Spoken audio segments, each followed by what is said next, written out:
On this episode of the Sports Syndicate podcast, we're going to go over the wild card weekend with you. We're going to give you the divisional round and all there is to it. We're going to give you what some of these playoff teams that got eliminated need, and we're just going to have a ton of fun doing it. So please, everybody, sit back, raise your glasses, and park your asses because the latest episode of the Sports Syndicate podcast starts now. I'm outshine the same day they signed Tory. The Smith beside me, yes. My wrist is shiny, yes. At all times, catch all signs. Shots fly, no Anakin. Olive Garden, rapper talent fit inside a ramekin. Fucking breadcrumbs, turn breadsticks when that text spit. Cause that marinara soak you. Safety off, you ain't Joku. All right, and here we go. Welcome back, ladies and gentlemen. We are, as Maddie dubbed us, the nasty boys of sports talk. I am the South Philly psycho, the man that bleeds Kelly Green, Dom, and of course I'm joined, as always, by my main man, Nick. What is happening, my friend? Good to have you back. Yeah, same shit, different day. You know how it is. Just looking forward to the weekend. When did the game start? Saturday again? What do we got? Yeah, Saturday. Yep. We got a couple of Saturday games, then we got a couple of Sunday games. No Monday.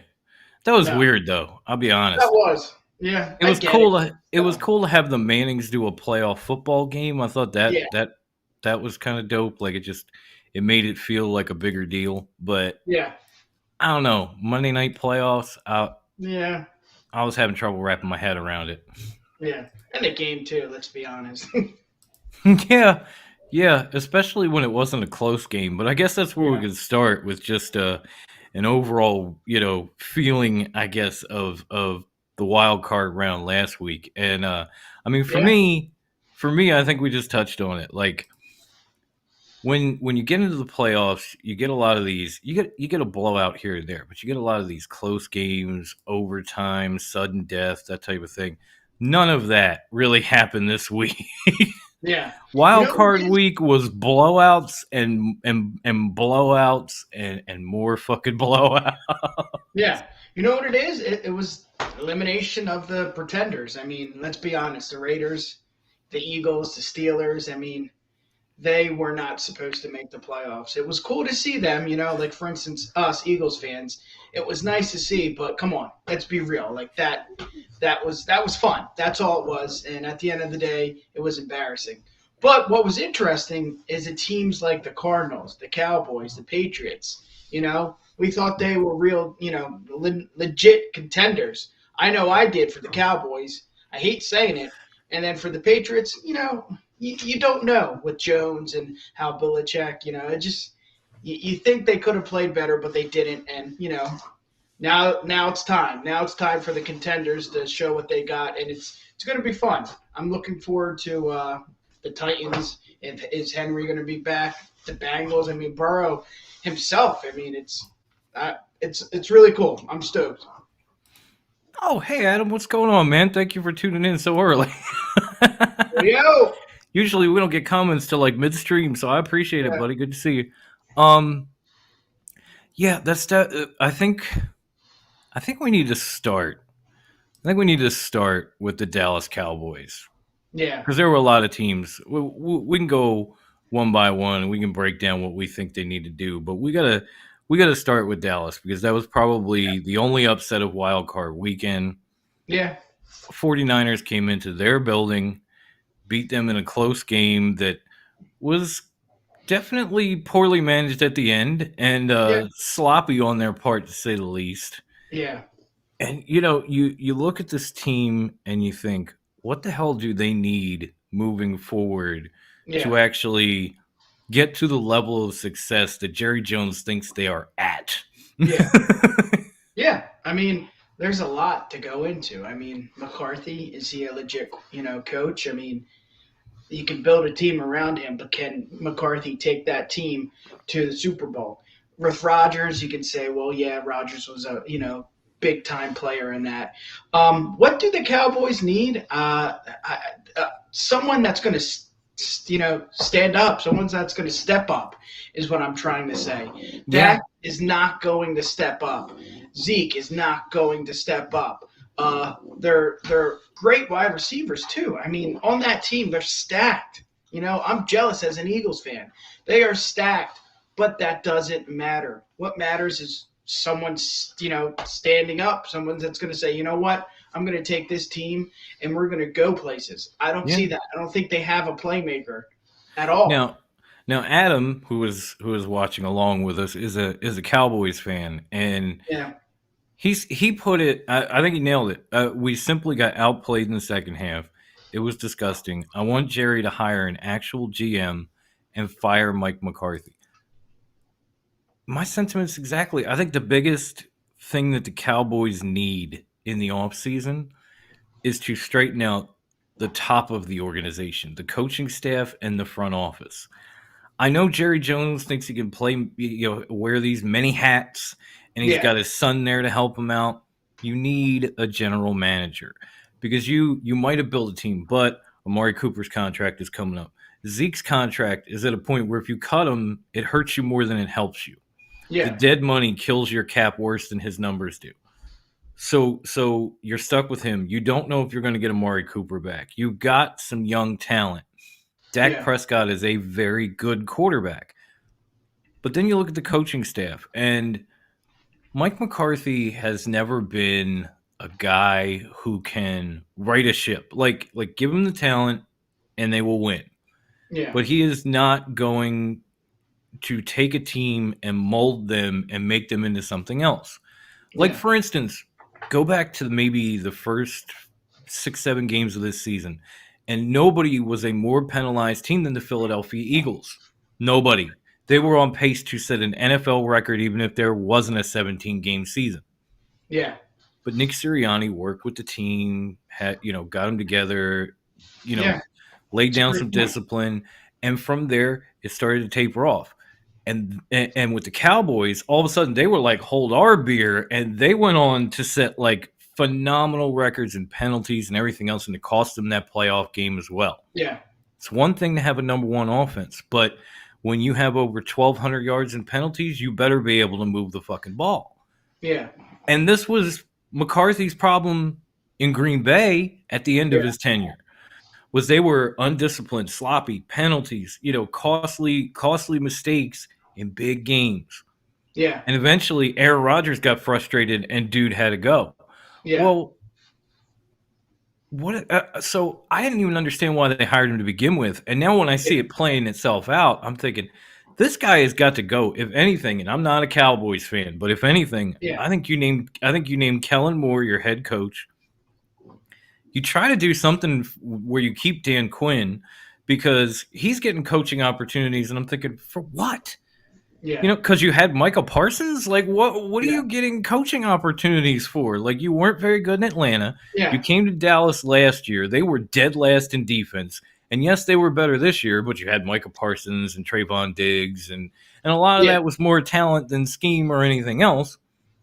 So you try to you move Kellen Moore up, you keep Dan Quinn, you get rid of Mike McCarthy, and you hire a general fucking manager. There are GMs for a reason. As bad as Howie Roseman is, if Jeffrey Lurie was putting together this team, we'd be a lot worse. Yeah. Well, I think we're saying the same thing, but differently. I feel that there needs to be players to step up. I feel like they have the players. I think they have the capability to step up. I can see Dak stepping up and being an MVP. I can see, the list goes on. Zeke, I can see those types of guys stepping up. They just need a coach to push them. You said it too with the Eagles. They weren't doing well when it came to penalties. They were not a good team. What did Nick do?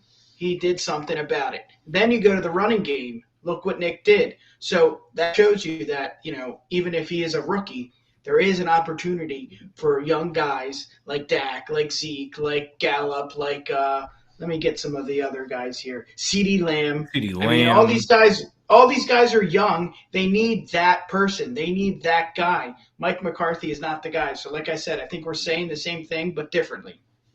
And not only that, how all season long everybody complained that the Cowboys were not good with clock management. And what cost them that playoff game? Bad clock management. this all falls on your head coach. And I'm with Adam here where he says he'd like to see what Kellen would do as head coach. And maybe, just maybe, try to work some type of trade for Zeke Elliott. I don't know if he's Yeah. got a lot. I don't know if Zeke's got a lot of value left. He's had a couple of down years, but Yeah. yeah, I'm with you on Kellen. I really am. And of course the Raiders. I don't want to say roller coaster. That's better. Roller coaster season came to an end in Cincinnati, Yeah. which I had predicted, by the way. Yeah. At least one of us did. And right after the season was over, Mike Mayock, the Raiders GM and former NFL Network analyst, was fired. Yeah. There were a few guys like Derek Carr and a couple of the key Raiders who have said they'd like to see Rich Bisaccia come back next year as head coach, but I don't know how likely that is. So, looking at this team and everything they've been through this year, what do you think they need to do to either continue to be a playoff team or advance next year? Yeah. Yeah, I think they got the running game. I think Jacobs is the real deal. So don't screw around with that and let Drake come back. I think Drake's a good 1-2 punch with Jacobs. Wide receivers, I mean, they need a play time. They need they need somebody other than Waller to be, I mean, he is the number one target on that team, but they need a stud Waller for a is wide amazing. Yeah, but I'm saying a stud for a wide receiver. So they need to step up in that. They need a decent offensive line. I can see that Carr is always rushed. I don't know if that's just his nature, if that's just how he plays, but they need to help Derek Carr over there. So they got lucky. Storybook ending, or you thought it could be a storybook ending, but it was not. Reality hit them. They had a reality check, and they're just not a good enough team. They got lucky, Yeah, I mean, I feel for the Raiders because they seem like they put something together. Jacobs was banged up most of the year. They lost their best youngest deep threat early on. Yeah. Deshaun Jackson can only do so much. I don't even know if he'll be back next year. I mean, the good news is Hunter Renfrow is looking like Cooper Kupp Jr., so there's that. But Darren Waller. No. But that's what I think the Raiders need to look at weapons on the outside of that offense if you are going to continue ahead with Derek Carr. I think maybe, just maybe, they've got to find themselves some kind of decent corner, because that's something that the Raiders have not had in a while. And the Bengals proved that. I mean, Joe Burrow picked them apart in that wild card game. Yeah. And so, there's a couple little tweaks here and there. They're certainly going to be in need of a general manager and a head coach, and there are a few guys out there. Like I think last week we talked about the Vikings getting rid of Rick Spielman, their general manager, and this is the guy who drafted Adam Thielen and Justin Jefferson and Dalvin Cook and all of them. So if you're looking for offensive weapons, he might be your next GM. I don't know who your coach is going to be brutally honest, but he might be a good look at least general manager. Yeah. It's going to be interesting because I think the Raiders are a good team. They're a good team in a very tough division, in a very tough conference. In order to keep up, you're going to need a few more pieces, but you can. It's possible. You just have to try to figure out exactly where do we go from here after all of this. Yeah. Because this season, I mean, you got to give everybody left on that Raiders squad all the credit in the world. They could have folded up their tents at any point, and you would have been like, oh, it's because of Gruden. Or, look what Henry Ruggs did, or whatever. But they kept battling. They stuck together. They found a way to make it into the playoffs. Now, hopefully, moving forward, they'll at least be able to find a general manager who can draft somebody that stays out of jail and who can bring in a big-time free agent that doesn't want to leave before preseason's over, like Antonio Brown. You know what, too? I think Derek Carr is a good motivator, but I don't know if he's the quarterback of the future for the Raiders. I just don't know. It's tough to tell Yeah. because honestly, between in his stint, all the coaches that have come and gone, all the coordinators, all the schemes he's been in, Yeah. all the offensive linemen they've taken away and plugged back in and done whatever Yeah. with. Injuries. I mean, the list goes on here. He's never had, even take injuries out, he's never had consistency from one season to the next. Yeah. And he will be now moving on to his, I don't know how many of coach and staff if he stays with the team, because even that's in jeopardy. Yep. I think you do keep him and you try to establish something to see, like, okay, you had a good year last year. Let's see if you can build on that. And if you can't, then maybe we work something out. But I'm not even sure that's going to happen. No.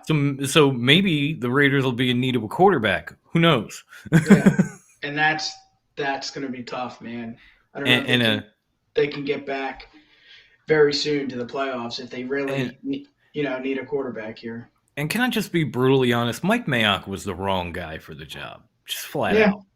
You took I know he was a GM whenever, but you took an NFL analyst and a draft specialist on NFL Network, and you put him in your front office, and it never worked. I mean, everybody he drafted last year, it feels like, ended up arrested at some point. Yeah. Like, he didn't just fail; he failed miserably. Yeah, he did.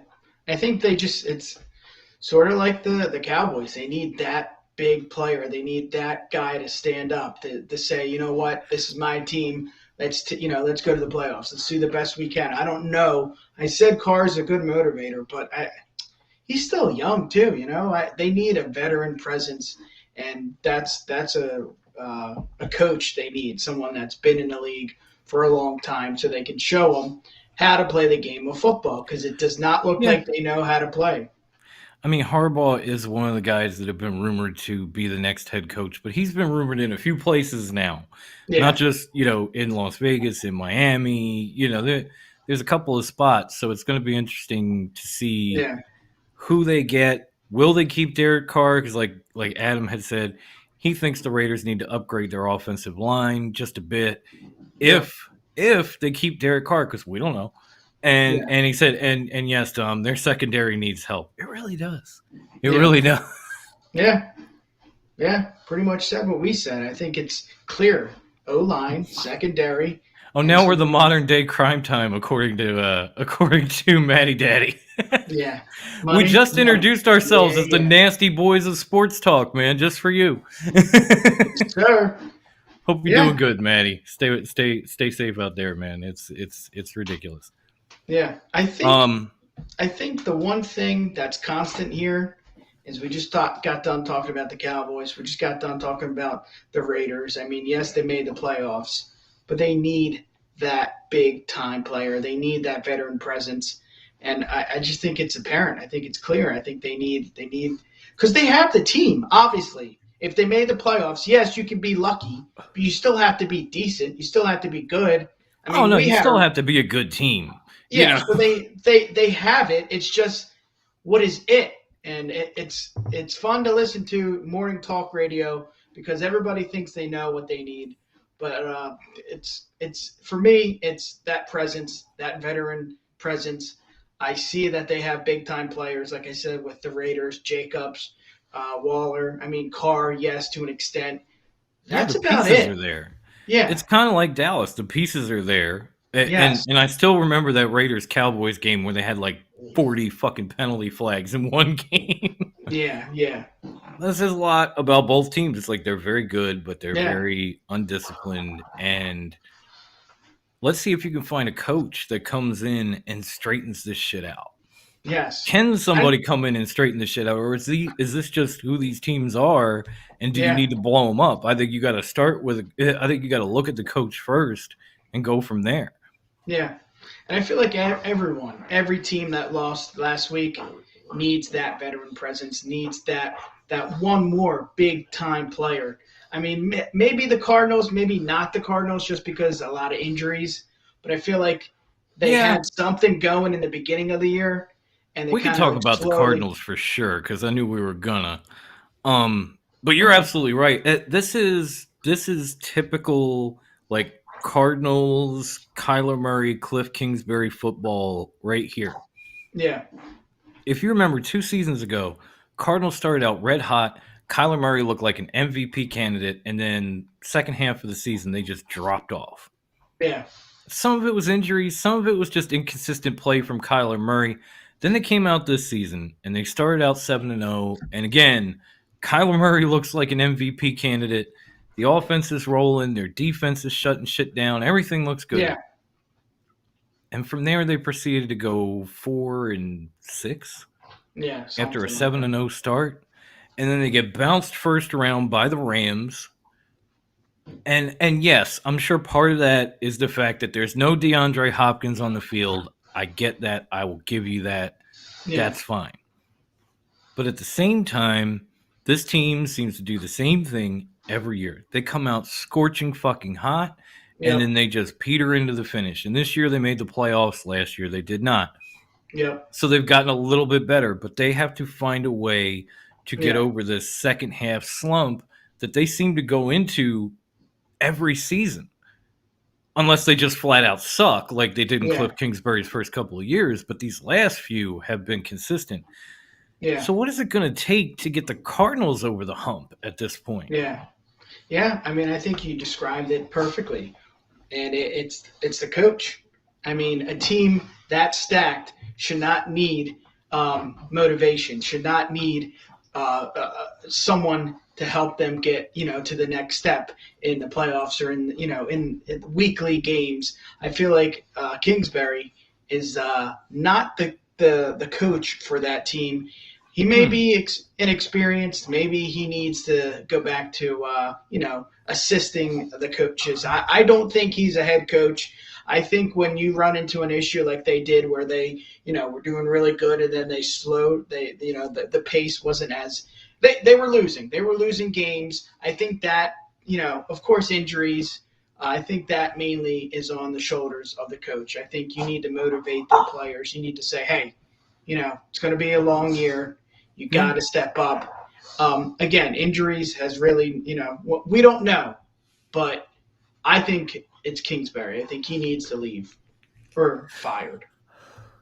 I don't know if I'd go as far as to say fire Cliff Kingsbury. I thought when he first got to Arizona, he was going to be the next Chip Kelly, where he was just going to run his offense, whether it worked or not, and that was going to be that. He has adapted a little bit. I think what they really need is to adapt Cliff Kingsbury's style of offense a little bit more to the league that they're in. Yeah. They run a lot of just weird, baffling pass plays, like at the line of scrimmage with no blocking. And what the fuck did you think was going to happen here? Yeah, you lost 5 yards. Good for you. Yeah. Yeah. There's just a lot of stuff in that offense that makes you scratch your head. I think they had more of a consistent running game this year, but it's good. But I think they need to take another step further with that. Like, we're not sure if James Conner's coming back. Yeah. And they have to find a way to get consistency out of their defense. Like, sometimes they look great, sometimes they look shitty. Like, for instance, Chandler Jones had 5 sacks week 1. He had 10 sacks in a 17-game season. So first game, 5 sacks. 16 more, 5 sacks. Yeah. I love Chandler Jones. He's an amazing veteran player. He's got Super Bowl rings, but that is not enough to get the job done. Yeah, I think it just isn't. And I think that falls on the coach. Yeah, some of it, I'm sure some of it does, but I think some of it is just, from a talent standpoint, from a scheme standpoint of like, okay, sometimes you may be trying to get a little too cute. I don't care which side of the ball it is. It feels like the Cardinals get a little too cute, and it needs to stop. Yeah, I think someone needs to sit down with Kingsbury and says, okay, we got the team. We just got Ertz. We have amazing wide receivers. Our quarterback is one of the best, running quarterbacks in the league. You need to play to those strengths. And I don't think he is. I think it really, the issue is on the shoulders of the coach. I think he needs to step back and say, what the hell am I doing? We made the playoffs. That was good, but we got embarrassed. So right? Tomato, tomato. Okay, so we're halfway there. I think the next team we need to Oh! we're halfway there. The next team we need to jump into Don't do is it. a team that went to Buffalo and got Oh, okay, good. housed. No, we're saving them Yeah. for last, if that's what you're saying. Okay, good. Housed. Yeah. The New England Patriots, who I think were a surprise this season, to be honest. Yeah.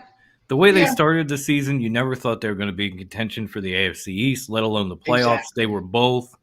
They Yep. made it there, but they get in the playoffs. They get beat down by 30. Yeah, it was bad. In the same place where they kind of dominated the Bills Embarrassed at some time. just a few weeks ago. Embarrassed. Let's be honest. Embarrassed the Bills a few weeks ago. Now they're blown out by 30. They're sitting at home. And I do like what this Patriots team has. Me too. If I look at their roster, I think for starters, you got to come up with some better weapons on the outside. Like Bourne had a great year. Nelson Aguilar did not. Jacoby Myers is good, but there's something missing in that receiving core. Like Hunter Henry and Jonnu Smith are good tight ends. They fit that system well. They have a great running game. You got to get some weapons along the outside, or else there is no avoiding Mac Jones and this sophomore slump that hits a lot of quarterbacks. He seemed to hit it at the end of the season. That's another thing. You gotta be able to work with this kid to get him to understand what he's doing at this point, and at this point, what he's doing wrong. Yeah. Because he struggled down the stretch. Yeah. They made the playoffs, but I don't care if it was that Miami game, the playoff game, even going back before that. He struggled the last 4 or 5 weeks of the season.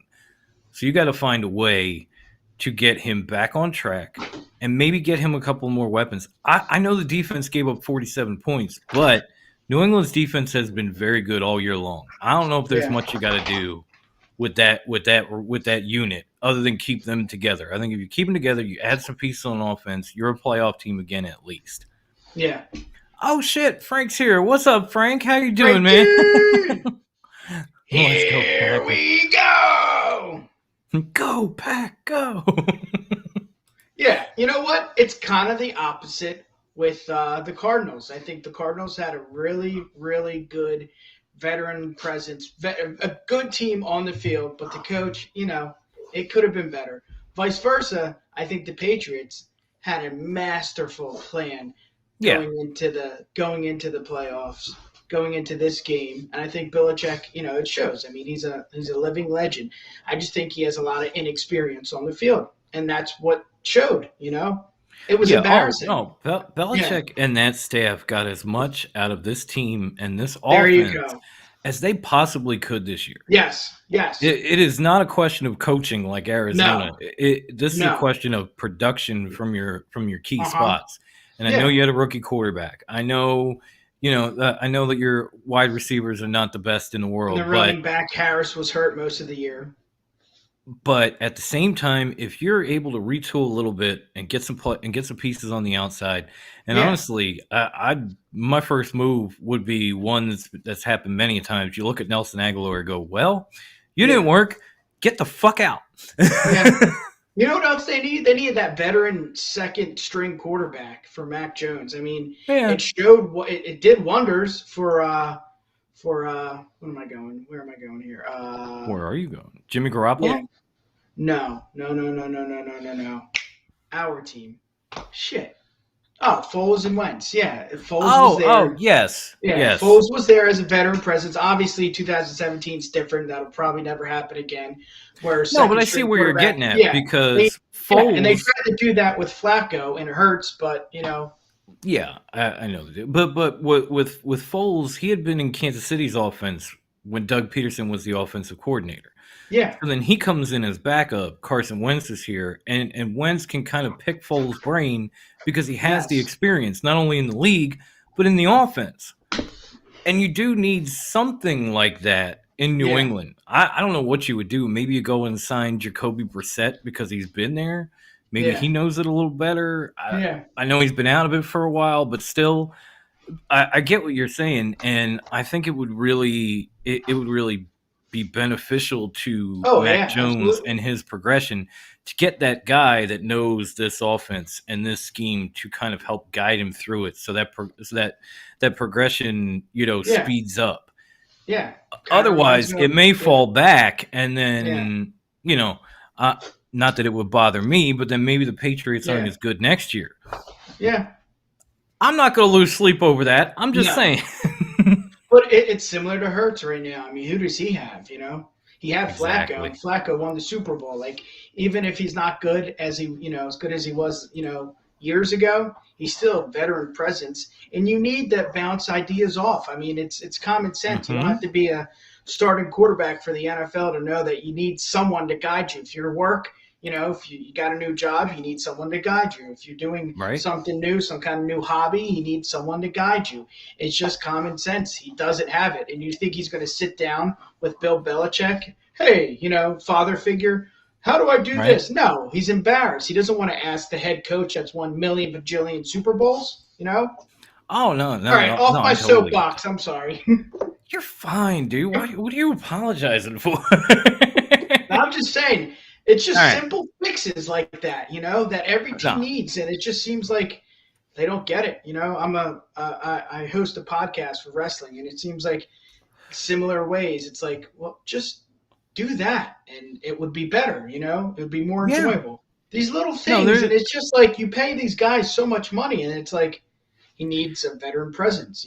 What the I don't hell? care if it's a. I don't care if it's a sports podcast like we're doing now, Yeah, or a wrestling podcast.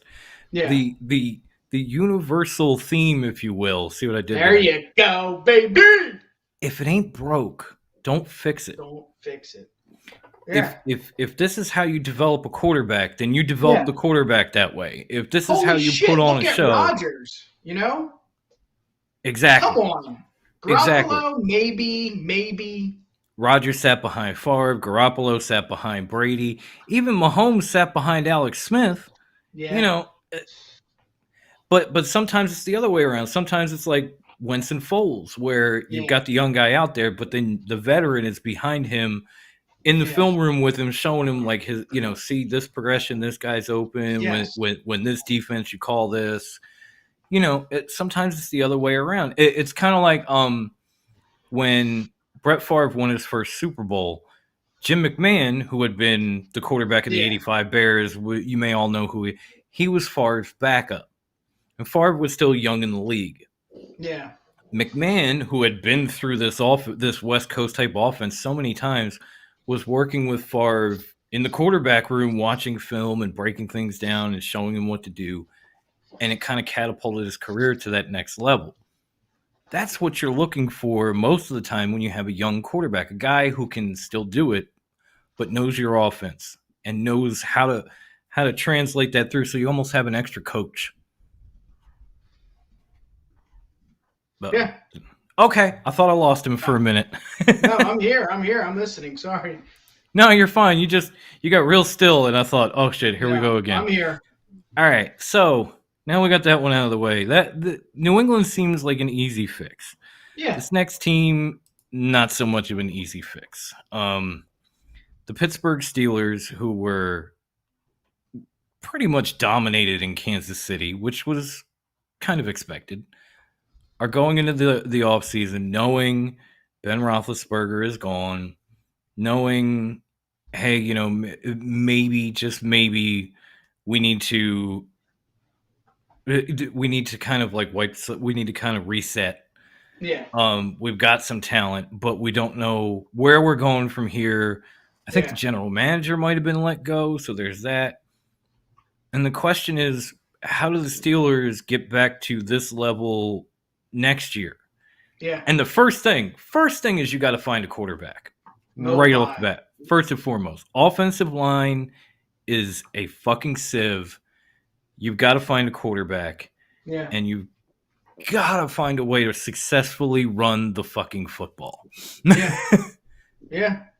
And I think they have a lot of the puzzle pieces there. I mean, Tomlin. Oh my God, he may be coach of the year just because how well he can coach a team that should not be in the playoffs. I mean, this guy is gold. so he's staying for sure. Oh no, Tomlin's amazing. You keep him. Yeah, they just drafted that running back, and he looks Najee great. Harris. Yes, he looks great. Yes, he can improve. Again, he's a rookie. Their wide receivers, if they're healthy, I think they might be one of the best, 1, 2, 3 punch in the league. I mean, they're young, they're hungry. Yeah, they're a little stupid, Juju, but I feel like Johnson, he needs to work on catching the ball. But other than that, big time plays, I think you still go to him. Maybe a tight end. Maybe let's see. What have I been saying? I don't know. I love my man Fryermuth from Penn State. That dude showed up big for them at the end of the year. Yeah, I think they found a tight end. Yeah. What I was saying is, like I've been saying throughout the whole episode, veteran presence. They're going to lose Ben Roethlisberger.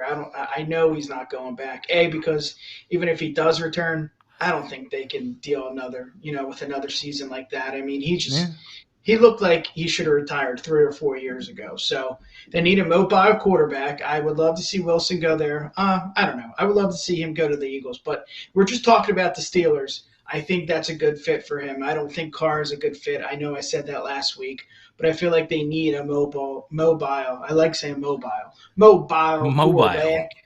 Mobile quarterback. A mobile quarterback. They need a running quarterback for that team. Like you said, the O-line is decrepit. They need somebody or something to fill in the holes there. But surrounding, like the puzzle pieces, they're there. They just got to connect it. Mm-hmm. Oh no, I mean they had a very successful draft offensively with Najee Harris and adding Fryermuth and all that. They have good pieces, but I feel like the Steelers are in a position kind of like the Indianapolis Colts, like we talked about. Like the Colts want to get rid of Carson Wentz or don't feel comfortable. They're thinking about moving on, and even if you do, it's like how.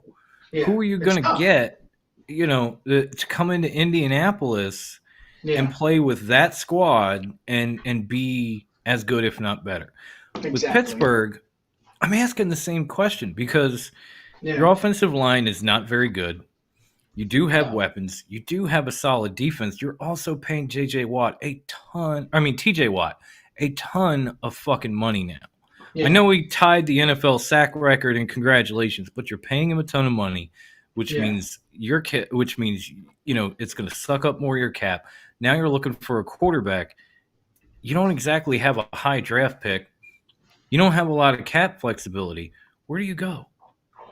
Like, what do you do? Do you try to lure the Colts into trading you Carson Wentz and rework his deal, or get a deal like the Broncos did with Teddy Bridgewater, where they trade for the quarterback, but the franchise ends up paying that quarterback and you get him. Like Teddy Bridgewater was paid by the Panthers while playing for the Broncos. If you can get that type of deal, then maybe you go after somebody like Carson Wentz or something. But I mean, I guess maybe there's an outside possibility that you could add Deshaun Watson if all this legal shit settles itself and he doesn't want to come back. Yeah. I mean, Tomlin would be a great coach for somebody like Deshaun Watson. Again, I don't think I want to see him in the league, but if on a side note, I think it's funny because Deshaun Watson wanted to go to Miami. He has a no-trade clause. He wanted to go to Miami, and he wanted to play for Brian Flores. Brian Flores was fired, so they fired their coach. They now have interviewed Brian Flores. It's like, are they trying to convince Deshaun Watson to come back to play for this team by bringing in the guy he wanted to play for? Yeah. Just another one of those things you can watch. Yeah. I'm not saying he's going to get the hire. I wish that he would. I wish that he would, because again, one black head coach. That's all I'm saying on that. But it's just an interesting little side note to pay attention to when you're scrolling through your name your app sports feed here and there to see what happens, because you never know. Never know until you know. But yeah, with Pittsburgh, I mean, there's a few guys out there, but it's like, are you going to trade for Carson Wentz? Are you going to try to woo Aaron Rodgers to come play on this team? I mean, he is mobile, as you say. He can move in the pocket. He can throw on the run.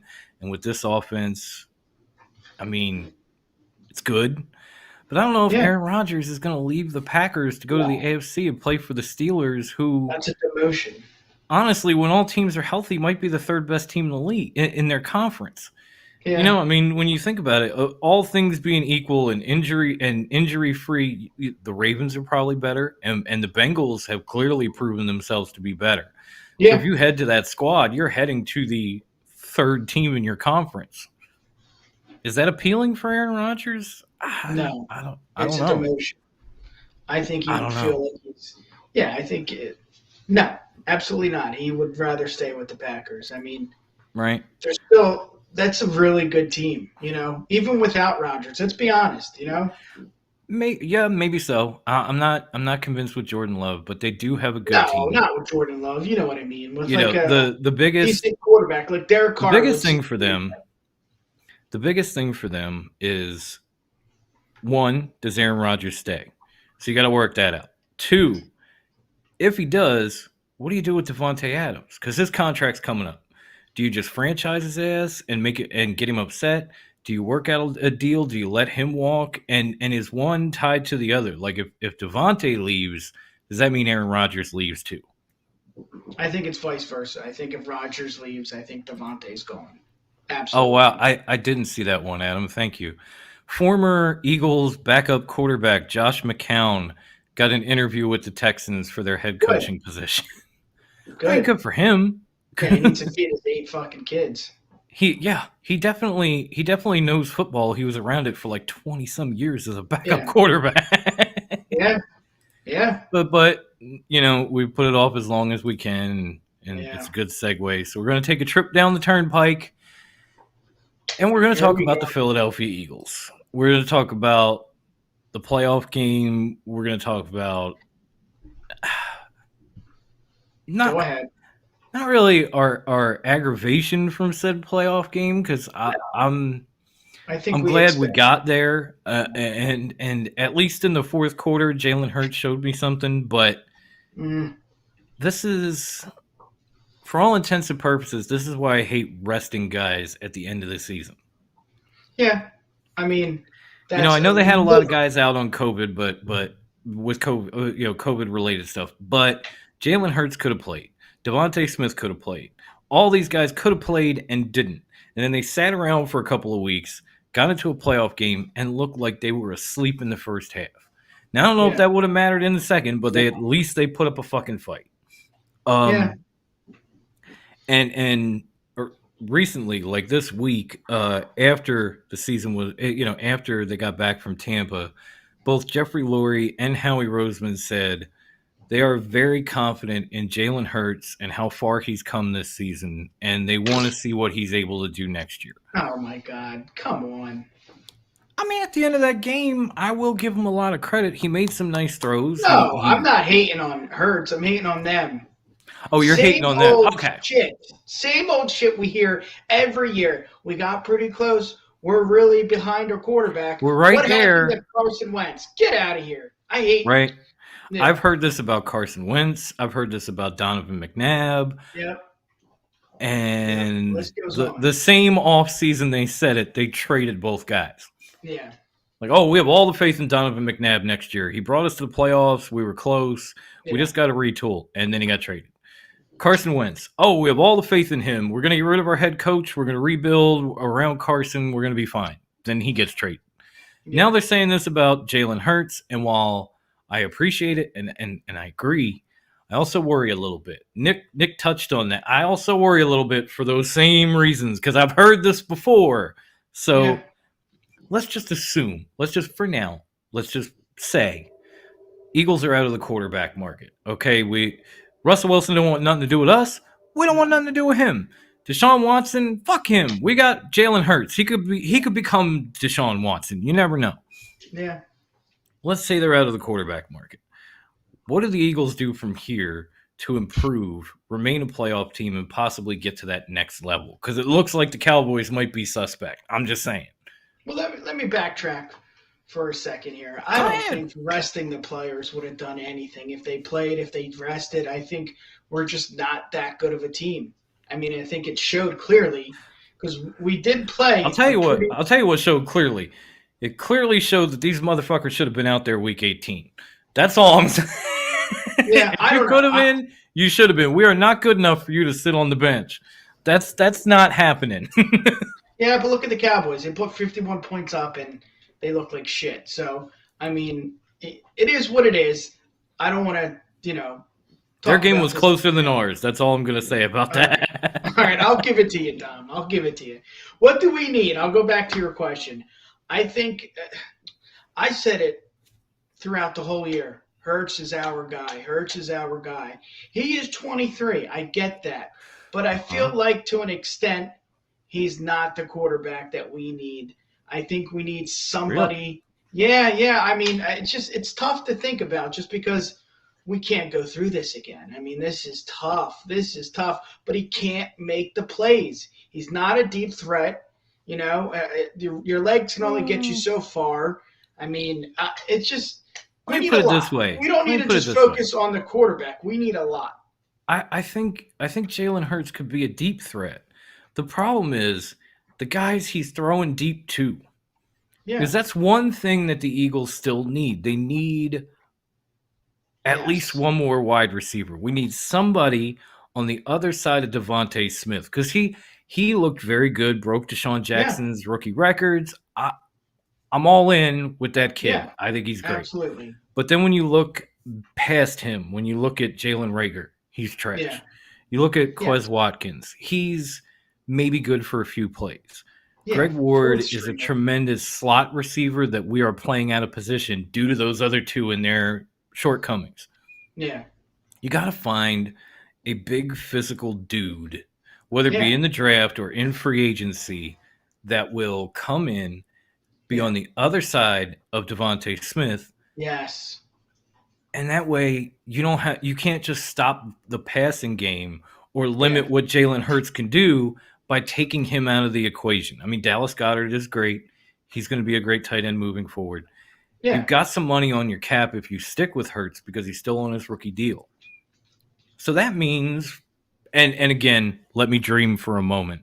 Just imagine for 1 second, cap goes up, got this kid on a rookie deal. Maybe you're getting rid of some of the big money guys from last year, like Derek Barnett or whatever.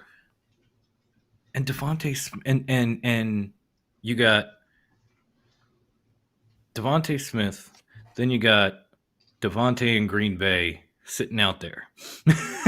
Yeah, it would help. You got Aaron Rodgers' favorite target, one of the best receivers in the league for the past 4-5 years running, sitting out there in free agency.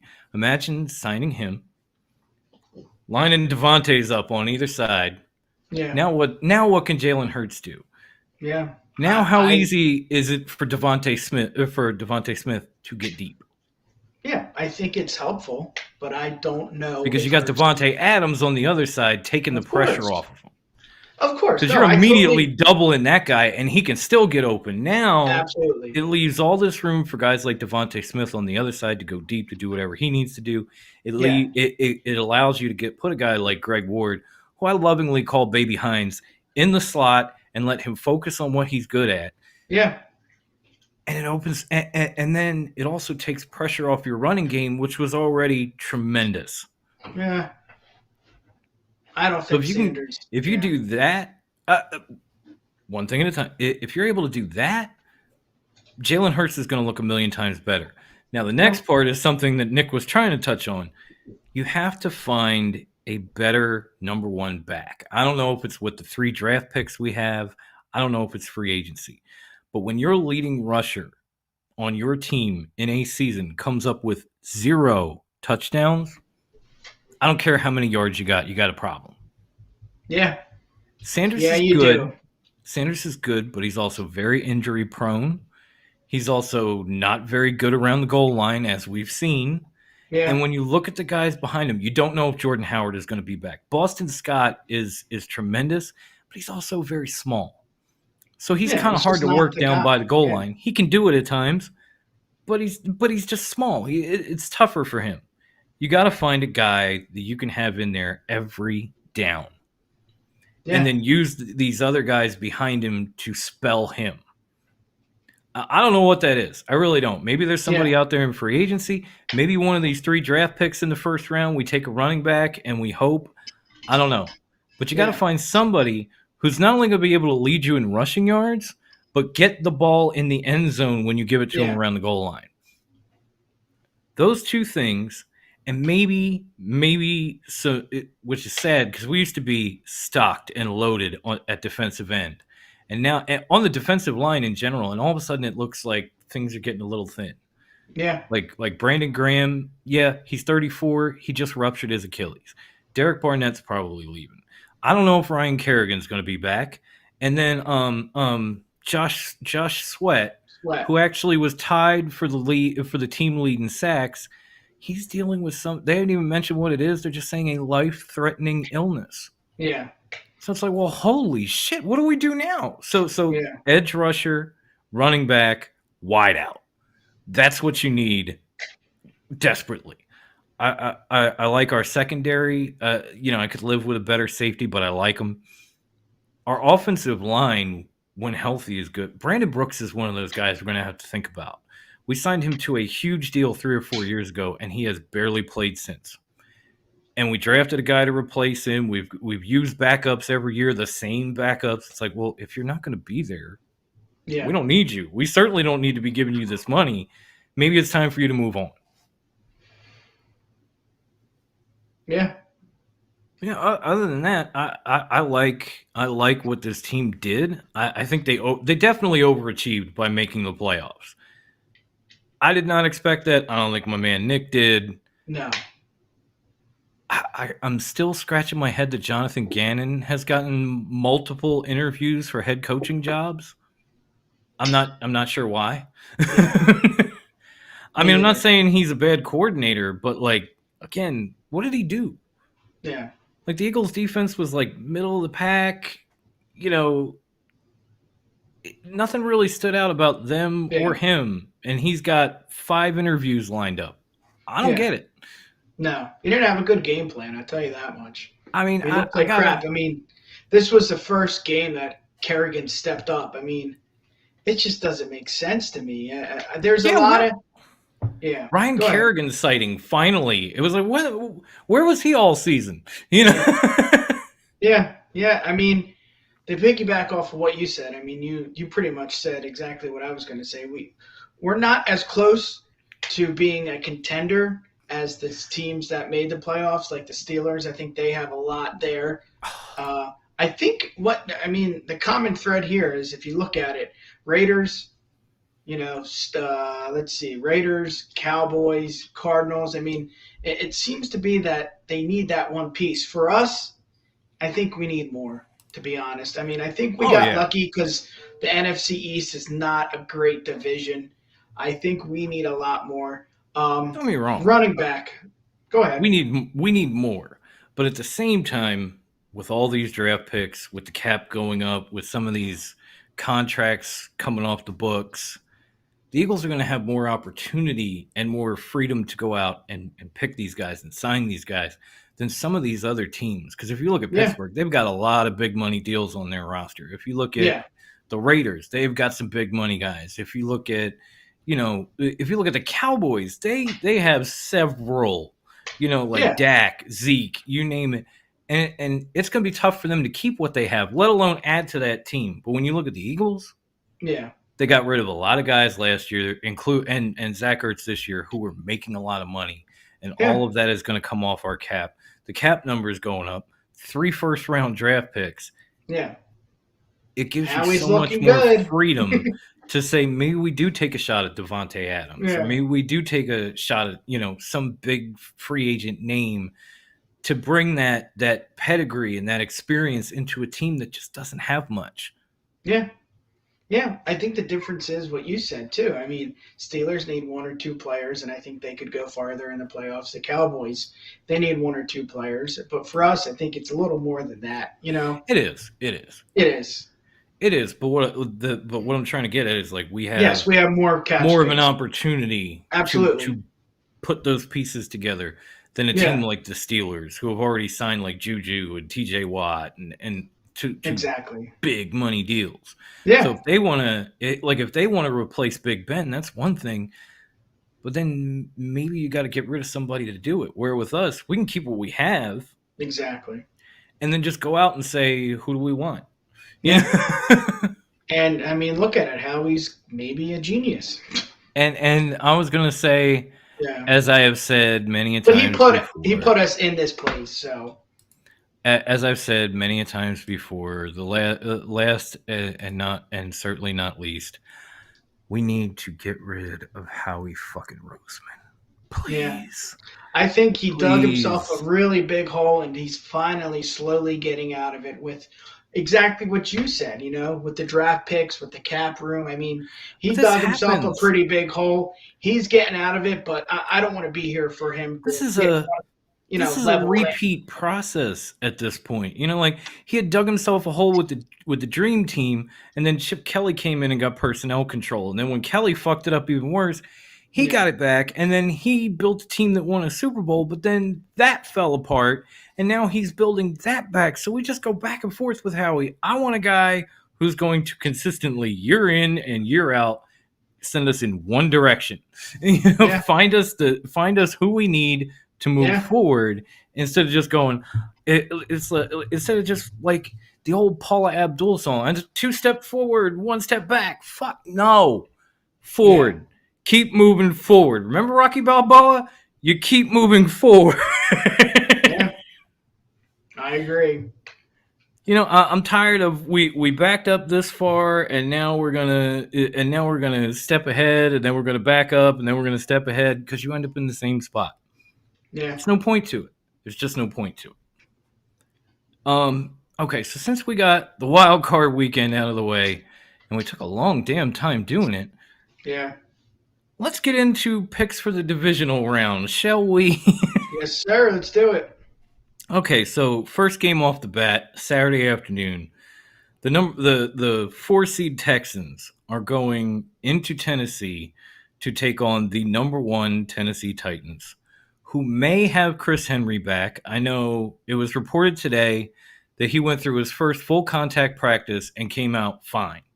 So he may get used. I don't think he's going to get used like he was. You know what I mean? Like they're not giving this Yeah. guy 30 carries in this game, but he's probably going to be available.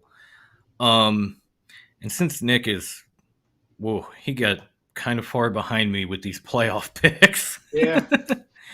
I mean, I beat him last week 7-4, so my 8-point lead is now 11. Yeah. Just trying We're gonna have to get see back. how this goes and try to work Yeah. something out. But I'm gonna let Nick go first. Do you see the Titans? Oh, maybe I won't let Nick go first. Maybe Nick won't be here. Okay. Let's see if he comes back. All right, since I'm here, I'll go first. I definitely think the Bengals have a strong chance in Tennessee. I think there are a lot of people out there who have said, that the Titans are probably the weakest 1 seed in playoff history. I mean, they had a good season, but they had a good season against some bad teams. They've been pretty inconsistent. They're definitely as healthy as they've ever been. They've got Julio and A.J. Brown and now Derrick Henry coming back. So, as big as the game was last week for Joe Burrow, I think this game in particular is that big for Tennessee. Like, if you want to prove that you earn this spot and you earn this bye and you are the team to beat in the AFC, you have to win this game. I think, as we are joined again by Nikki, how you doing, buddy? Hey, sorry. Oh, no problem, no problem. What I was saying before you left was, last week it felt like the pressure was on Joe Burrow with the Bengals and their playoff history and everything. This week, it feels like the Titans are the ones under pressure because if you listen to any analyst of the NFL, they will tell you almost immediately that the Titans are probably the most undeserving 1 seed of all time. They basically backed their way in because other teams lost and they don't deserve their spot, and now the pressure falls on Tennessee. So do you think they respond to that pressure this week, or do we see the Bengals capable of pulling an upset after that huge win in the wild card round? Yeah, I think the Hollywood story ends here for Cincinnati. I think it was great. I love the character that Burrow is turning into. He seems to be, one of those guys that's going to be the starting quarterback for a long time. I feel like that's where they could build the team around. But, every good story has a bad ending. I think the Titans are legit. I think if they can get back Derrick Henry, I think they're unstoppable. It's going to be really, really fun for the AFC playoff run, for just the AFC alone. I think it's exciting. I think we probably know who's going to go in the NFC, but the AFC, you got the Chiefs, you got the Titans. But long story short, I think tighten up. I think it's going to be a very eventful playoff run for these guys. They're getting healthy at the perfect time. I mean, you always want your team to get healthy in the last stretch of the season, week 15 to 18. But if you're getting healthy during the playoffs, I mean, that motivation alone is like, holy shit. And it's fun to watch them too, Yeah, I was talking about that when you had blipped off for a second there. Like, seems like the Titans are getting healthy at the right time. And yes, the pressure is on them, but at the same time, Cincinnati being a young team, getting that huge win in front of their home crowd, like, they might have gotten too up for that. Like, they might have burned themselves out in that moment. Yeah. And then now they've got to go to Tennessee and play a team that is as healthy as could possibly be. Yeah. One of the few weeks that Julio Jones and A.J. Brown aren't on the injured list. Yeah. Derrick Henry coming back after they've already established a couple of guys as solid pieces in their run game. Yeah. Ryan Tannehill's playing very well. Yeah. I think the Titans hold on to this one. It's going to be a good game. But I think the Titans end up taking it, and I'm going to say Titans win 30-24. Nice. I got 27-24. Yeah. 27-24. Tighten up, baby. I think this is going to be entertaining. Okay. And then the second Saturday game will be the 49ers fresh off their upset of the Cowboys. Yeah.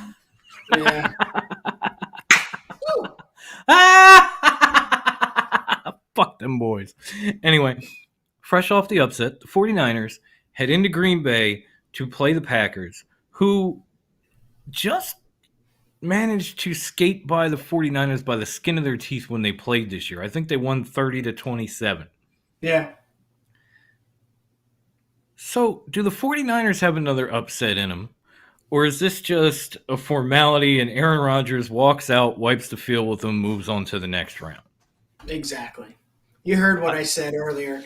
I think it's the Packers that are going to definitely make the Super Bowl. I don't think you can stop this. I think Rodgers is on a tear. I think there's no one that can stop Rodgers. I mean, come on. He looks MVP caliber. He's, in my opinion, he is. He does. I think he's on the tour of showing everybody to fuck off and I'm the best, and I think he is the best. So this is fun to watch, man. If I was starting a team right now, I would go with Rodgers as my number one overall pick. I mean, he is just the real deal. Yeah. Devontae Adams. I mean, the running game, it's not just one guy. It's a bunch. It's Dylan. It's what's his name? Come on, give it to me.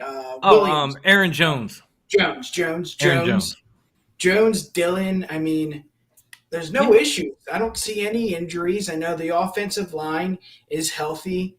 Of course, every team needs a safety nowadays. I think they could improve there, but I don't think that's just minor. That's just I'm just nitpicking here.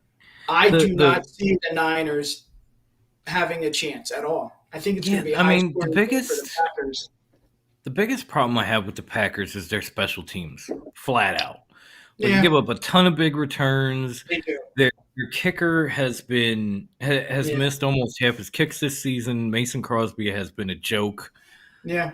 So I'm sure the 49ers could hurt them, a little bit in that aspect, but Yeah. just don't see them having enough to No. go to Lambeau, and get into a very cold, nasty weather game and Yeah. win. I mean, Yeah. they're very good in the run. Deebo Samuel is obviously multifaceted, and he proved that against the Cowboys. Yeah. I just don't think it's enough. I Me just don't. either. And they also they say that Nick Bosa will be back after a concussion.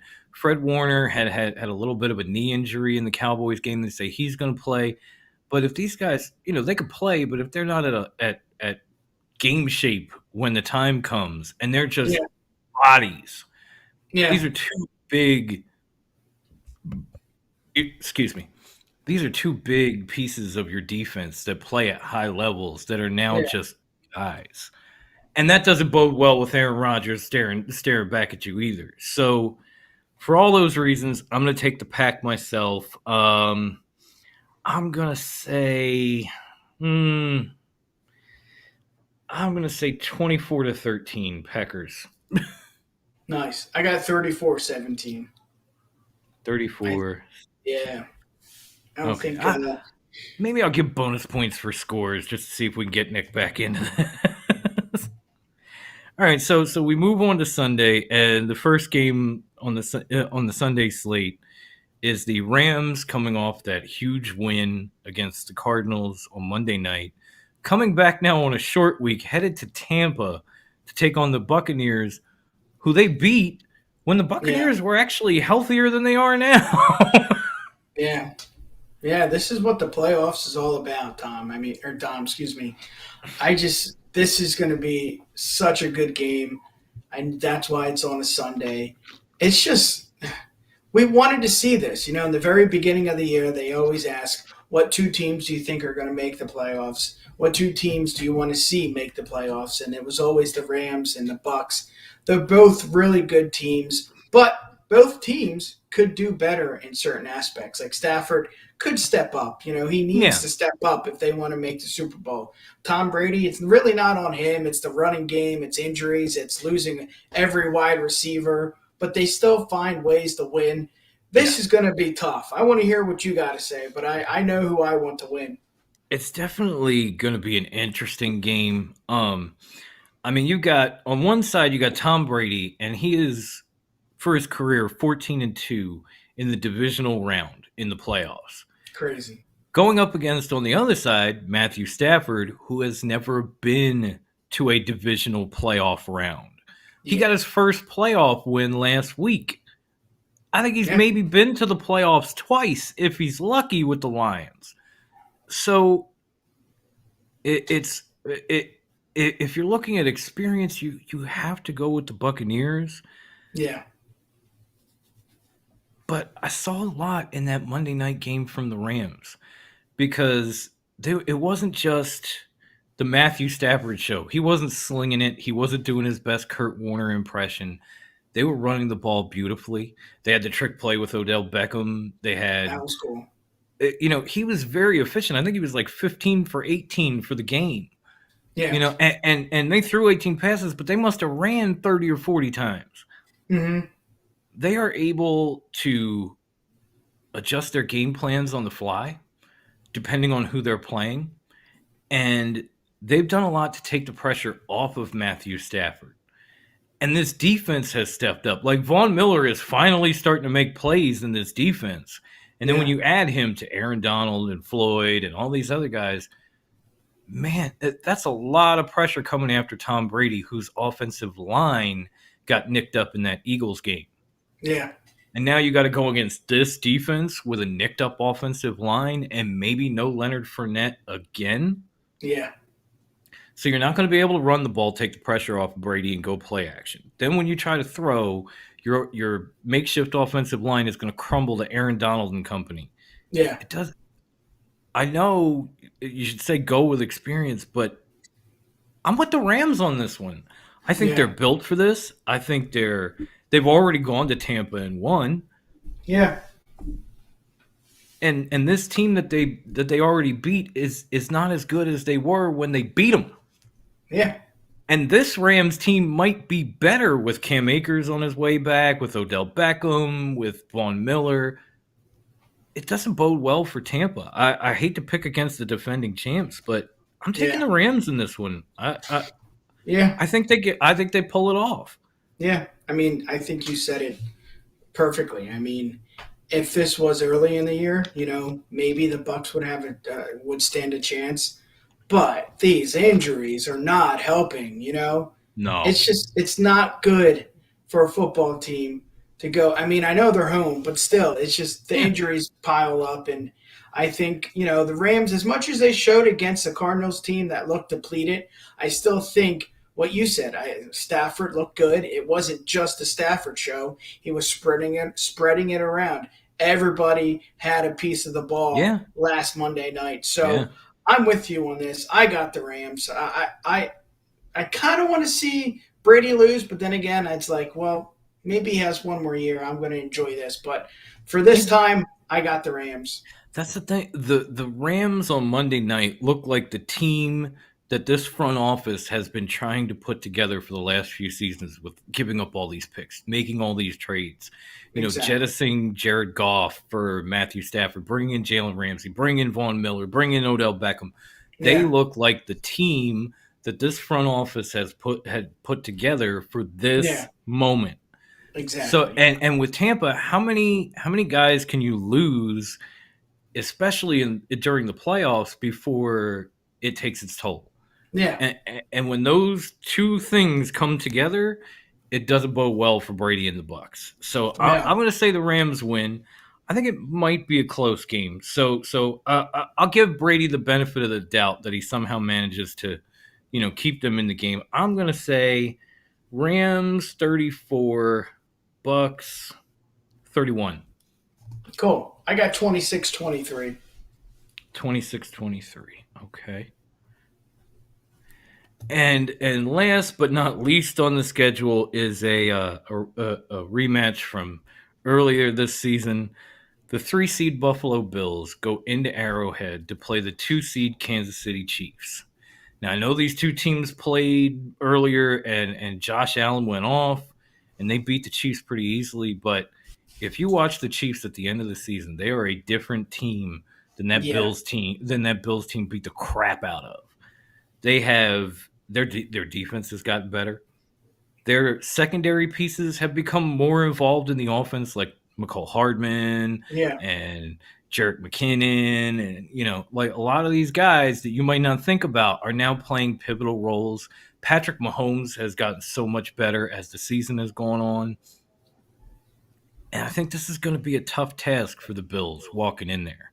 But I'm going to leave it to Nikki this time. Do you think the Bills can go in and pull an upset in Kansas City for the second time this year? Or do Patrick Mahomes and the Kansas City Chiefs hang on? Yeah, I think similar to the Titans, this is where the Chiefs are heating up. It was really awesome to see the Bills go off, just because they're a team that you can rally behind if you're not a fan of that team. So in this, where the Chiefs are at now, I think they're heating up. I think they got the coach. The coach is there, Andy Reid. I think he knows what he's doing. Something in playoffs. I can't speak, but yes, I agree with you. Mahomes is heating up. It looks like the offense that you saw, week 1 or week 2, that actually looked like a contending team. They are now in the playoffs, and I got the Chiefs here. Yeah, I mean, it's tough. I love Josh Allen. I do. Yeah. He's a tremendous quarterback. If Aaron Rodgers is not the MVP, Josh Allen is, because without him, the Bills are nothing. Absolutely nothing. And Kansas City has just been on fire. Yeah. Even there were people coming into last week that doubted the Kansas City was going to be able to get past Pittsburgh because COVID, and they didn't have Juju, and TJ Watt got hurt, and yada yada yada. They then proceeded to wax them 42-21. Yeah. So even when you doubted them and you thought, oh, Pittsburgh's riding high, and you're coming off a loss, and you lost the number 1 seed, and this and that, they still spank you. Yeah. I don't know if the Chiefs will absolutely spank them, but I'm leaning towards Kansas City in this one myself. It's tough to pick a score because I just I'm gonna have to because you are so because we're in agreement. I'm gonna say Chiefs win. I'm gonna say 35-21. Nice. Give me 34-31. 34-31. Okay. Yeah, I mean it's nothing against Josh Allen. It's nothing against that Bills team. I just feel like, Yeah. this is Kansas City is another team like the Rams. They are built for this.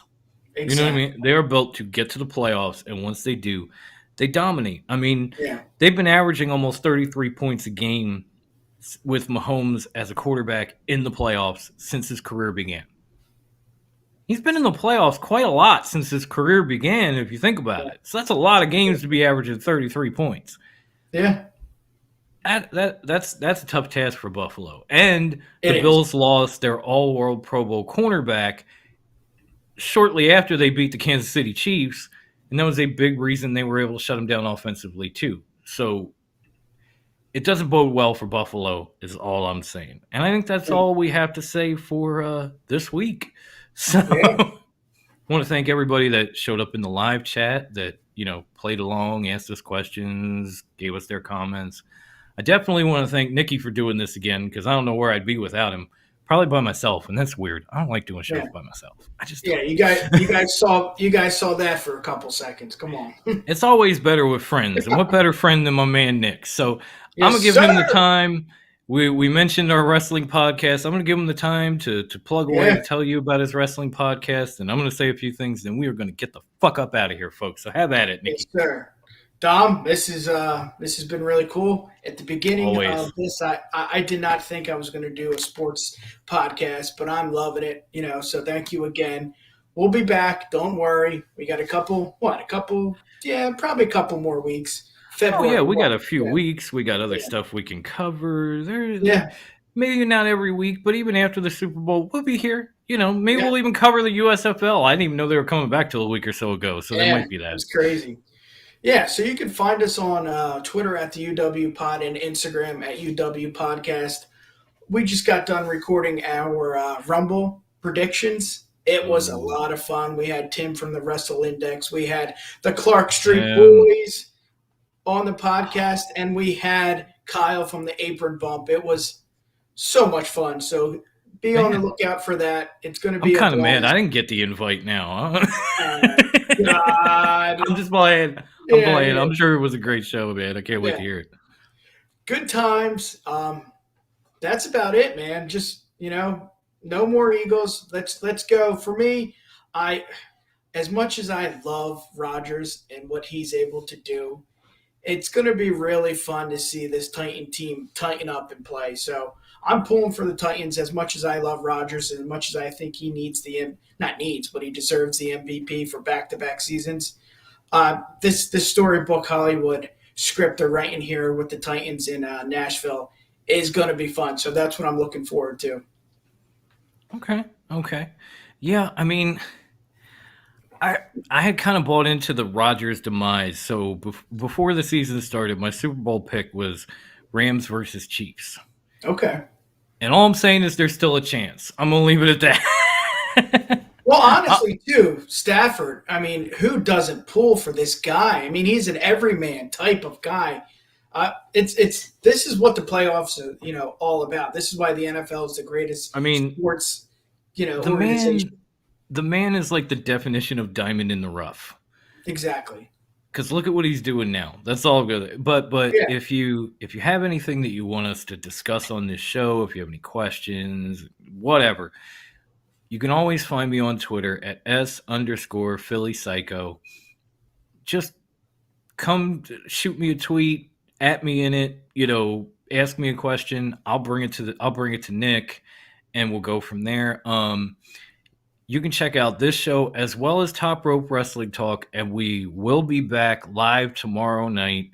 We will have Grandma Wendy. I know I said that last week, and then she bailed on us at the last minute, but she is telling me she's going to be here, and if I have to drag her ass in, she will be with us live tomorrow night talking about all things pro wrestling, from AEW to the Royal Rumble to even some of this stuff with Impact and the ROH invasion. That's some crazy shit. Yes, So sir. join us then, and subscribe to our YouTube channel to find both these shows. It's TRWT parentheses of Fox Den John, JAWN, like I'm smoking this John, or I'm talking on this John, or I'm drinking this John, like that. It's a Philly thing. If you saw Creed, you'll understand. Now, for this particular podcast, if you are watching us on YouTube and you don't know, we are available pretty much wherever podcasts are enjoyed. But to find the whole rundown on all our episodes, go to anchor.fm/FoxDen, and you'll see every episode of this show and a few others. You'll see all our platforms. You can pick one, or you can just listen from there. And that's about all we have for this week, folks. I don't care if they're out of the playoffs. Fly, Eagles, fly. Get them 3 picks right. We will catch you next week. So for my man, Nikki, everybody have a great weekend. Enjoy the games. Stay warm, because I know it's snowing in a lot of places. Yes, and sir. We will catch you next week. Peace, y'all. Peace.